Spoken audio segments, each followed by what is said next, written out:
Hey guys, Mr. Yisley here. So we're on to lesson number 12 in chapter 4, all about writing linear functions. And in lesson number 12, we're going to talk specifically about how to determine if lines are perpendicular. Now you should have learned from your vocabulary that perpendicular lines are lines that cross each other and create a perfect right angle, or they cross each other and create perfect 90-degree angles. So they are going to have different slopes, obviously, because they're crossing each other, but those slopes are going to have what are known as negative reciprocals. And so that word reciprocal, you should have learned about, means that we take that fraction. We've actually talked about this before, but reciprocals are fractions that have been flipped upside down.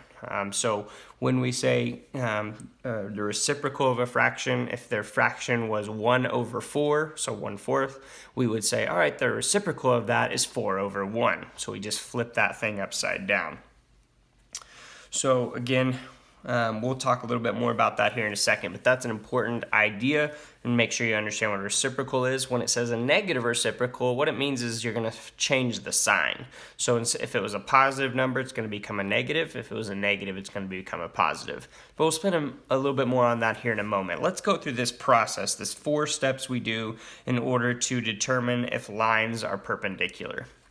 So the first step that we're going to do is we're going to identify 2 points, or the 2 given points on the line. All right, so this is no different than what we did when we were trying to determine if lines were parallel. We've got to take our first line that they give us and determine 2 points on it.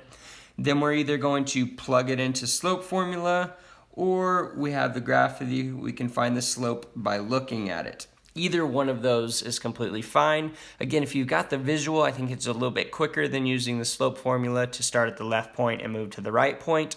But if you don't have the visual, you can use the 2 points ordered pairs, and you can plug them into the slope formula. Third step, repeat the process for the other line, or however many lines you have. So you're going to follow that same thing. Then we need to compare the slopes. All right, so last part is we need to compare the slopes.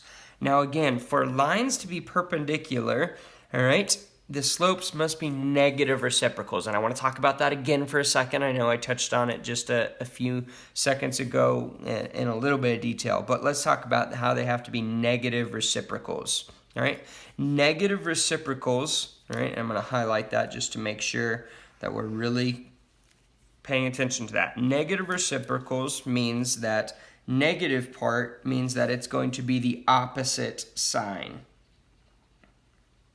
So if it was negative to begin with on the first line, all right, if the slope was negative on the first line, it has to be positive on the second line or the third line, or however many lines you're comparing.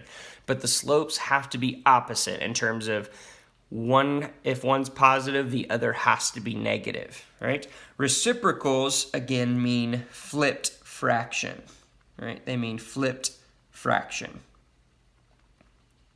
So not only do they have to be opposite and positive and negative, they also have to be the fraction flipped upside down. So an example of negative reciprocals, if I had this original line slope with 1/4, right? The negative reciprocal, because this was positive, I would end up with a negative, all right, for this to be a perpendicular line, and then I would flip that fraction upside down. So the 1 on top would go to the bottom, and the 4 on bottom would go to the top. So 1/4 and negative 4 over 1, or we could just write that as negative 4, would be negative reciprocals. So these would be perpendicular lines if those were the 2 slopes. So they have to have the opposite signs, right? And they have to be the fractions flipped upside down, all right? So that's a really important thing to remember in order to be perpendicular. Now, if this one were positive, all right, and this one were positive, they would cross each other, right? But they would not be perpendicular. They would just cross each other. And there's a difference between crossing each other and being perpendicular, because remember, perpendicular is going to create that perfect right angle, right? A 90-degree angle when it crosses. So make sure they have the negative reciprocals, opposite signs, and flipped fractions.